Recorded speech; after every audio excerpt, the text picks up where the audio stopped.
जय श्री कृष्ण, राधे राधे। ओम नमः शिवाय।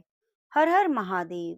प्रिय मित्रों, आज मैं आपको पौष मास अमावस्या की कथा सुनाने जा रही हूँ। आप इस पवित्र और दुर्लभ कथा को पूरा अवश्य सुने, क्योंकि अमावस्या की कथा सुनने मात्र से पितरों की शांति होती है और घर में धन लक्ष्मी के भंडारे भरते हैं। एक गांव में सास और बहू अकेले रहते थे। उनका बेटा विदेश में कमाने के लिए गया हुआ था। सास और बहू बहुत अच्छे से रहते थे। दोनों एक दूसरे की बहुत देखभाल करते। एक दिन बहू ने खाना नहीं खाया, तो सास ने बहू से पूछा कि आज तुमने खाना क्यों नहीं खाया। तब बहू ने कहा कि सासू जी, आज मेरा 3 पनौती अमावस्या का व्रत है, इसलिए मैंने खाना नहीं खाया। तब सास ने कहा, बहू, यह व्रत क्या है और यह व्रत करने से क्या फल मिलता है, मुझे भी बताओ। सासू जी, 3 पनौती अमावस्या का व्रत करने से बहुत पुण्य मिलता है। घर में अन्न धन बना रहता है, सुख शांति आती है और अटल सुहाग मिलता है, पुत्र प्राप्ति होती है। इस व्रत में प्रत्येक वर्ष अलग अलग खाना खाया जाता है और विष्णु भगवान के मंदिर में चढ़ावा चढ़ाया जाता है या किसी ब्राह्मण को दान दिया जाता है। इस व्रत में पहले साल शक्कर, घी और चावल से बना खाना खाया जाता है। पहले साल व्रत पूरा होने के बाद 1.25 किलो चावल और 1 कटोरी घी, 1 कटोरी शक्कर का दान किसी ब्राह्मण को किया जाता है। दूसरे साल जौ, घी, शक्कर से बना हुआ खाना खाया जाता है। जब दूसरे साल व्रत पूर्ण हो जाए, तो 1.25 किलो जौ, 1 कटोरी घी और 1 कटोरी शक्कर किसी मंदिर में चढ़ाया जाता है। यह ब्राह्मण को दान दिया जाता है। तीसरे साल गुड़, तिल और घी से बने व्यंजन खाए जाते हैं। जब तीसरे साल व्रत पूर्ण हो जाए, तो आधा किलो तिल, गुड़ और 1 कटोरी घी किसी मंदिर में यह ब्राह्मण को दान दिया जाता है। इसे ही 3 पनौती अमावस्या व्रत कहा जाता है। फिर बहू ने कहा कि इस व्रत का अगर संकल्प लेते हैं, तो इसे पूरा करना जरूरी होता है। अगर पूरा नहीं करते, तो सास बहू में झगड़ा और घर में अशांति आ जाती है। तब सासू ने कहा कि मेरी तो उम्र हो गई है, लेकिन तुम यह व्रत करो। और यह व्रत आरंभ करती है। लेकिन एक दिन बहू ने किसी के कहने पर गेहूं से बनी रोटी खा ली और अमावस्या माता इस बात से नाराज हो गई। जो सास और बहू बहुत ही प्यार से रहती थी, दोनों में झगड़े होने लगे। सभी गांव वाले हैरान हो गए कि ये सब क्या हो रहा है। सास अपनी बहू को कहने लगी कि तुम जब से हमारे घर में आई हो, तब से घर की लक्ष्मी चली गई। तुम हमारे लिए शुभ नहीं हो। तब बहू ने कहा कि आपके घर की लक्ष्मी चली गई है, तो कहाँ मिलेगी, मुझे बताओ, मैं लक्ष्मी जी को लेकर आऊंगी। तब सासू ने कहा, लक्ष्मी तुमको समुद्र के बीच में भगवान विष्णु के पैर दबाती हुई मिलेगी। तब बहू यह कहकर चली जाती है कि जब तक मैं लक्ष्मी को लेकर नहीं आऊंगी, तब तक घर में पैर नहीं रखूंगी। इतना कहकर बहू लक्ष्मी की खोज में चली जाती है। जब बहू लक्ष्मी को खोजने के लिए निकलती है, तब उसे बीच रास्ते में एक गाय माता मिलती है। वे बहू से पूछती है, आप कहाँ जा रही हो। तब बहू ने कहा, हे गाय माता, मेरी सासू मुझे कहती है मेरे आने से उनके घर में अन्न धन की कमी हो गई है, घर की लक्ष्मी चली गई है, तो मैं लक्ष्मी जी लेने जा रही हूँ। तब गाय माता कहती है, हे बेटी, अगर तुम जा ही रही हो, तो भगवान से मेरे बारे में भी पूछ लेना। तब वह बहू बोलती है कि ठीक है गाय माता, बताओ, मैं आपके बारे में भी पूछ लूंगी। तब गाय माता बोलती है कि मेरा जब भी बछड़ा होता है, वह मर जाता है, जिंदा नहीं रहता। तुम भगवान से पूछ लेना कि मेरे साथ ही ऐसा क्यों हो रहा है, मेरे कौन से कर्म हैं। तब बहू बोली, गाय माता, मैं आपके बारे में पूछ लूंगी। यह कहकर बहू आगे बढ़ती है। जब आगे जाते हुए बहू को एक घोड़ी मिलती है, जिसके गले में घंटी बंधी हुई होती है। घोड़ी ने भी कहा, बेटी, तुम मेरे दुख का निवारण भी भगवान से पूछ लेना। तब बहू ने कहा, जरूर पूछ लूंगी। यह कहकर बहू आगे बढ़ती है। आगे जाते ही बहू को एक अंधा और बहरा बुजुर्ग मिलता है। वह भी बहू से अपनी समस्या भगवान से पूछने के लिए कहता है। तब बहू उसकी समस्या भी भगवान से पूछने का कहकर आगे बढ़ जाती है। जाते जाते बहू को एक बूढ़ी औरत मिलती है, जो हाथ और पैर से अपाहिज होती है। वह भी बहू से अपनी समस्या भगवान को पूछने को कहती है। तब बहू उसकी समस्या को पूछने के लिए तैयार हो जाती है और आगे बढ़ जाती है। आगे जाते ही बहू थक जाती है और एक आम के पेड़ के नीचे बैठ जाती है। तब आम का पेड़ खुश होकर बहू से पूछता है, बेटी तुम कहाँ से आई हो, कहाँ जा रही हो? तब बहू बताती है, वे लक्ष्मी जी को लेने जा रही है। तब पेड़ भी अपनी समस्या भगवान को पूछने के लिए कहता है कि मेरे पेड़ पर लगे आम खट्टे ही क्यों होते हैं? इस बारे में भगवान से जरूर पूछना। आगे जाते ही बहू को एक तलाई मिलती है। वह भी बहू को बताती है कि तुम भगवान से पूछना कि मेरी तलाई का पानी इतना मैला क्यों है, कोई भी इसे नहीं पीता। तब बहू कहती है, जरूर पूछ लूंगी, और वह आगे बढ़ जाती है। बहुत दिन जंगल में चलते चलते थक जाती है। उसे भूख भी लगी होती है, लेकिन खाने को नहीं मिलने से वह थक गई और जंगल में बेहोश हो जाती है। उसी समय भगवान विष्णु और माता लक्ष्मी वह विचरण करते हुए आते हैं। तब माता लक्ष्मी विष्णु जी से कहती है, हे नाथ, ये आपकी बहुत बड़ी भक्त है, आप इसके दुखों का निवारण करो। तब भगवान विष्णु कहते हैं, इस संसार में बहुत जीव दुखी हैं, सभी अपने अपने कर्मों का फल भोग रहे हैं, किस किस के दुख का निवारण करूं? तब माता लक्ष्मी ने विष्णु जी से विनती कर कहा कि वह बहुत भूखी प्यासी है और इसे यहाँ अगर ऐसे ही छोड़ दिया जाए तो जंगली जानवर उसे शिकार बना लेंगे। माता लक्ष्मी की बात सुनकर भगवान विष्णु एक साधु का वेश धारण करते हैं और बहू के पास जाते हैं। वे होश में लाते हैं। बहू के होश में आते ही साधु वेश में भगवान उससे पूछते हैं, वे यहाँ क्यों आई है और कहाँ जा रही है? तब बहू पूरी बात बताती है। उसकी बात सुनकर भगवान विष्णु और माता लक्ष्मी प्रकट होते हैं। के साथ अमावस्या माता भी प्रकट होती है। बहू उनके चरणों में गिरकर वंदन करती है। अमावस्या माता बहू को कहती है, बेटी तूने मेरे व्रत को खंडित किया, इसी की सजा मिली है तुम्हें, लेकिन अब मैं माफ करती हूँ। तुम घर जाओ, तुम्हारा घर अन्न धन से संपन्न होगा, तुम्हारा घर सुंदर महल में बदल जाएगा और सभी मनोकामनाएं पूरी होंगी। ये सब होने के बाद बहू रास्ते में जो भी मिला सभी के दुखों का निवारण करने की विनती करती है। तब भगवान विष्णु बोलते हैं, गाय ने कभी अपना दूध किसी को नहीं पिलाया, तुम उसका दूध पी लेना, उसके बछड़े जिंदा रहेंगे। घोड़ी पिछले जन्म में आटा पीसने वाली महिला थी, वह किसी को आटा पीस के नहीं देती, इसलिए उसके गले में चक्की के पाटे बंधे हुए हैं। तुम उसके पाट खोल देना, वह बिल्कुल ठीक हो जाएगी। बुजुर्ग कभी भी भगवान के मंदिर नहीं गया और न कभी भगवान का भजन सुना, तुम उसको मंदिर ले जाना, दर्शन करवा देना, वह ठीक हो जाएगा। बुजुर्ग महिला जो थी, उसने कभी भी अपनी जवानी में दान पुण्य नहीं किया, इसलिए उसे सजा मिली है। तुम उसे दान करवा देना, उसकी विकलांगता दूर हो जाएगी। उस आम के पेड़ ने कभी किसी बच्चे को अपने आम खाने नहीं दिए, इसलिए उसके आम खट्टे हैं। तुम पेड़ का आम खा लेना, फिर उस पेड़ पर आम मीठे आएंगे। तलाई का पानी पिछले जन्म में देवरानी जिठानी थी, वह हमेशा झगड़ती रहती थी, इसलिए उसका पानी मैला है। तुम पानी पी लेना, तलाई का पानी शुद्ध हो जाएगा। बहू ने भगवान विष्णु, माता लक्ष्मी और अमावस्या माता को नमन करके घर जाने के लिए निकलती है और रास्ते में उसे जो मिला उनकी सभी समस्या भगवान के कहे अनुसार दूर करती है। सभी उसे आशीर्वाद देते हैं।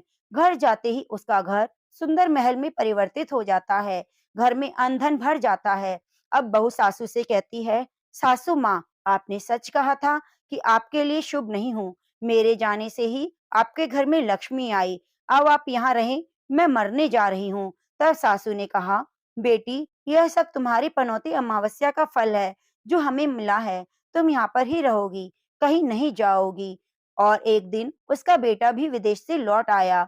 घर में यह सब देखकर वह बहुत खुश हुआ और उसने जाना कि 3 पनौती अमावस्या की कथा से ही उसके घर में यह सुख शांति आई है और वे सब लोग खुशी खुशी रहने लगे।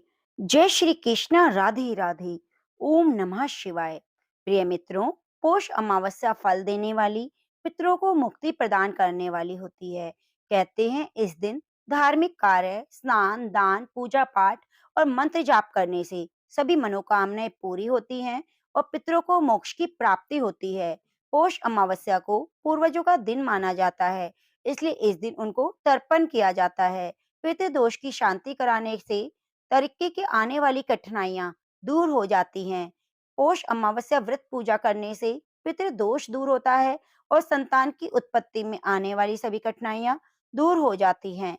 जिन व्यक्तियों की कुंडली में संतान नहीं है, यदि वह इस अमावस्या का व्रत करते हैं, तो उनको फल जरूर प्राप्त होता है। आज मैं आपको पौष अमावस्या के अवसर पर सुनाने जा रही हूँ व्रत कथा। आप इस दुर्लभ और पवित्र पावन कथा को पूरा अवश्य सुने। एक गरीब ब्राह्मण परिवार के घर में एक बहुत ही गुणवती पुत्री थी, परंतु गरीब होने की वजह से पुत्री का विवाह नहीं हो पा रहा था, जिस कारण ब्राह्मण परिवार बहुत दुखी था। एक दिन उस ब्राह्मण परिवार के घर में एक साध्वी आई। ब्राह्मण परिवार ने उस साध्वी की काफी सेवा की, जिसे देखकर वह बहुत प्रसन्न हुई। उसने ब्राह्मण परिवार की कन्या को लंबी उम्र का आशीर्वाद दिया और कहा कि इस कन्या के जीवन में विवाह का योग्य नहीं है। यह बात सुनने के बाद ब्राह्मण परिवार ने उनसे पूछा कि ऐसा क्या किया जा सकता है कि विवाह का योग बन जाए। इसके बाद साध्वी ने कहा कि कुछ ही दूरी पर एक गांव में सोना नाम की एक धोबिन रहती है, जो बहुत संपन्न है। उन्होंने बताते हुए कहा, यदि ब्राह्मण परिवार की पुत्री उसकी सेवा करे, तो वह धोबिन इस कन्या की मांग में अपना सिंदूर लगा दे, तो कन्या का विवाह अवश्य होगा। अगले दिन ब्राह्मण परिवार की कन्या अपना मुंह ढककर धोबिन के घर सुबह सुबह चली गई।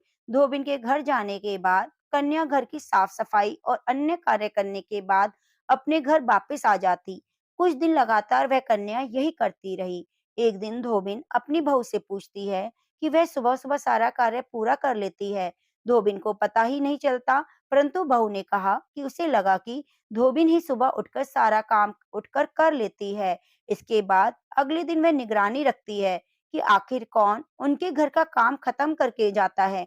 अगले दिन उन्होंने देखा कि एक कन्या उनके घर आई और घर का सारा काम खत्म करके अपने घर वापस चली गई। यह सब देखने के बाद जब दूसरे दिन कन्या धोबिन के घर आई, तो धोबिन कन्या से पूछने लगी, वह कौन है? कन्या ने धोबिन को सारी बात बता दी। कन्या की बात सुनने के बाद धोबिन ने अपना सिंदूर कन्या की मांग में लगा दिया। सिंदूर लगाते ही धोबिन की पति की मृत्यु हो गई। यह बात पता चलते ही धोबिन अपने घर से निर्जल ही चल पड़ी। उसने संकल्प लिया कि रास्ते में उसे जहाँ पीपल का पेड़ मिलेगा, वहां वह भोजन की सामग्री दान करेगी और परिक्रमा करेगी। उसके बाद ही जल ग्रहण करेगी। जिस दिन वह अपने घर से चली, उस दिन अमावस्या थी। रास्ते में उसे पीपल का पेड़ मिला। उसने पकवान की जगह ईंट के टुकड़ों से 108 बार पीपल के पेड़ की भंवरी देकर पीपल के पेड़ की परिक्रमा की और जल ग्रहण किया। ऐसा करते ही उसका पति जीवित हो गया। इसलिए जो व्यक्ति हर अमावस्या पर भावरी अर्थात भोजन की सामग्री दान करता है, उसके घर में हमेशा सुख शांति बनी रहती है। पौष अमावस्या के दिन पूर्वजों को याद किया जाता है और उनकी याद में श्राद्ध किया जाता है। इस दिन पूजा अर्चना करने से चंद्र देवता की कृपा मिलती है। ऐसा मानते हैं कि चंद्रदेव की भी पूजा अर्चना की जाती है। पौष अमावस्या के दिन शिव पार्वती और तुलसी माता की पूजा जरूर करनी चाहिए। पौष अमावस्या के दिन मनोकामना पूर्ण करने के लिए तुलसी के पौधे के पास दीपक जलाकर उनकी परिक्रमा करें। सूर्य अस्त के बाद हनुमान जी के मंदिर में सरसों के तेल का दीपक जलाकर हनुमान चालीसा का पाठ करें। पौष अमावस्या के दिन शिवलिंग के पास जाकर दीपक जलाएं और ओम नमः शिवाय का 108 बार जाप जरूर करें। जय श्री कृष्णा, राधे राधे। ओम नमः शिवाय। हर हर महादेव। प्रिय मित्रों, जिसकी जैसी नियत होती है, भगवान उसे वैसा ही फल देते हैं। एक बार भगवान नारायण और माता लक्ष्मी लोगों की परीक्षा लेने के लिए ठंड के मौसम में मूसलाधार बरसती हुई संध्या में अत्यंत बूढ़े स्त्री और पुरुष का रूप धारण करके पृथ्वी लोक में आए। नगर के एक धनी सेठ के द्वार पर जाकर वे दरवाजा खटखटाने लगे। दरवाजा खोलकर सेठ जी ने जब उन्हें देखा, तो बिगड़कर बोले, अरे, कीचड़ से सने पैरों से सारे दालान में मिट्टी फैला दी, भागो यहाँ से। सेठ जी, हम इतनी रात में कहाँ जाएंगे? वृद्धा बनी माता लक्ष्मी गिड़गिड़ाई, ठंड से प्राण निकल रहे हैं, कहीं ठहरने भर को जगह दे दो। परंतु सेठ जी ने द्वार बंद कर लिया। उन दोनों को प्रकाश में सेठ के महल के पास ही एक टूटा फूटा सा घर दिखाई पड़ा। उसके टूटे किवाड़ से दिए के प्रकाश की एक किरण दिखाई पड़ी। बूढ़े बने भगवान विष्णु ने माता लक्ष्मी से कहा, आओ चलो उस घर में ही आश्रय मांग कर देखें। बूढ़ी बनी माता लक्ष्मी ने कहा, जब इतने बड़े सेठ ने अपने यहाँ स्थान नहीं दिया, तो यह गरीब क्या देगा? और ठहरने को जगह मिल भी गई, तो रात भर में बिना ओढ़ने बिछौने के इन फटे भीगे कपड़ों में तो प्राण ही निकल जाएंगे। वृद्ध बोला, कुछ भी हो, मुझसे तो अब और नहीं चला जाता। और उन्होंने आगे बढ़कर दरवाजा खटखटाया। दूसरे ही क्षण हाथ में दिया थामे, मैली फटी साड़ी पहने एक स्त्री ने द्वार खोला।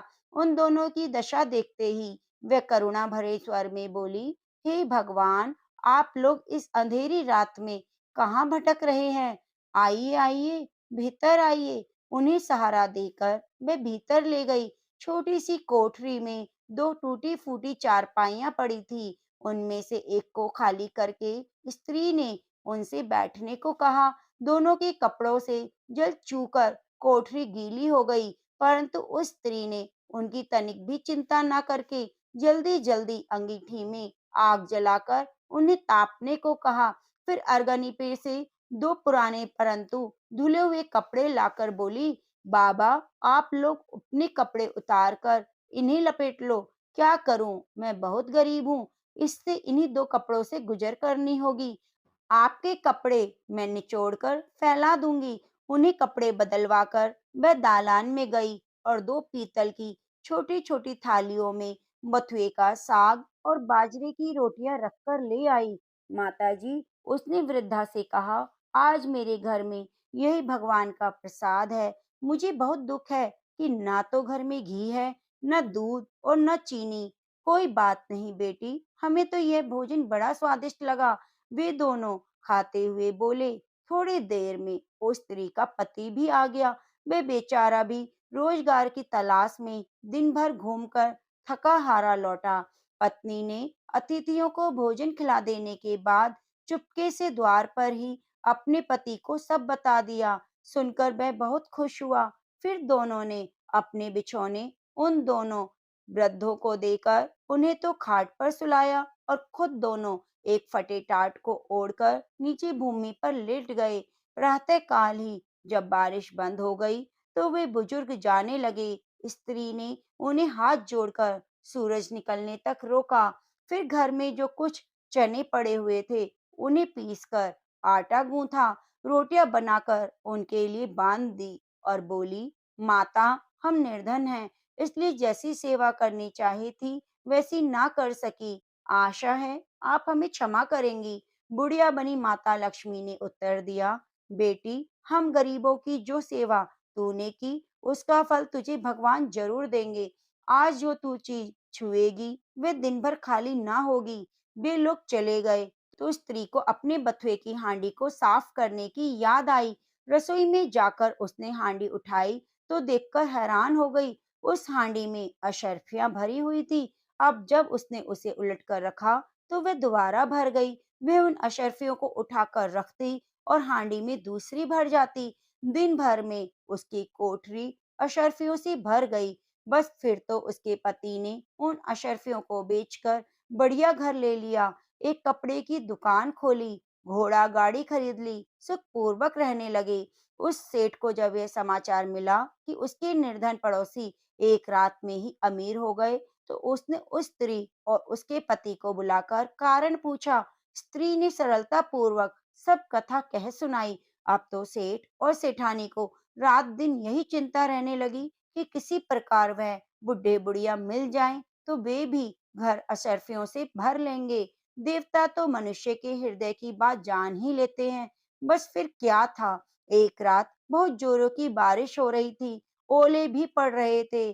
फिर से वही लक्ष्मी जी और विष्णु जी बुढ़े बुढ़िया का रूप धारण कर सेठ के द्वार पर पहुंचे।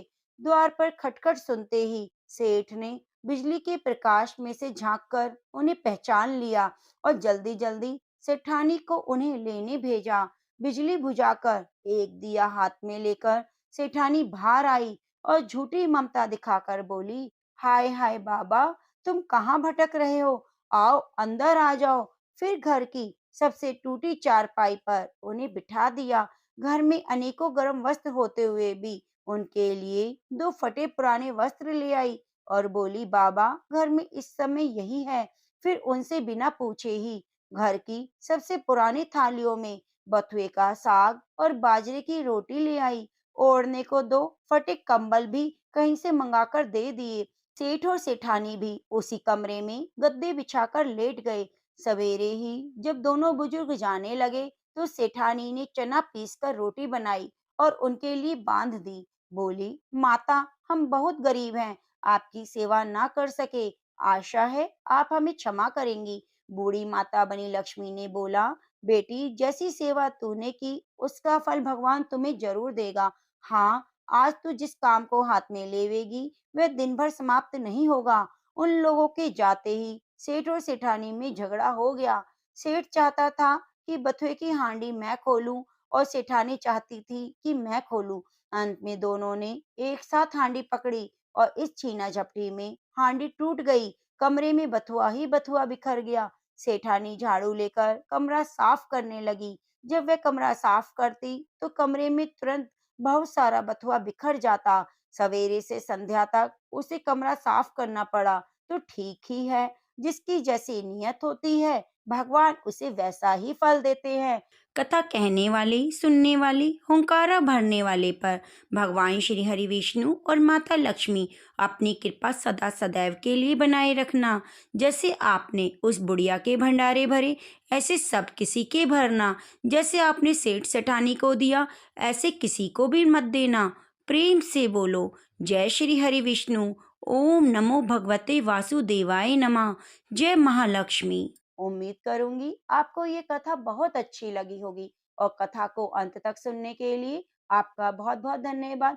श्री हरि विष्णु और माता लक्ष्मी की कृपा अपने भक्तगणों पर सदा सदैव के लिए बनी रहे। आप हमारे चैनल को सब्सक्राइब जरूर कीजिए और बेल आइकन को दबाना ना भूलें। मिलते हैं ऐसी धार्मिक कथा कहानियों के साथ।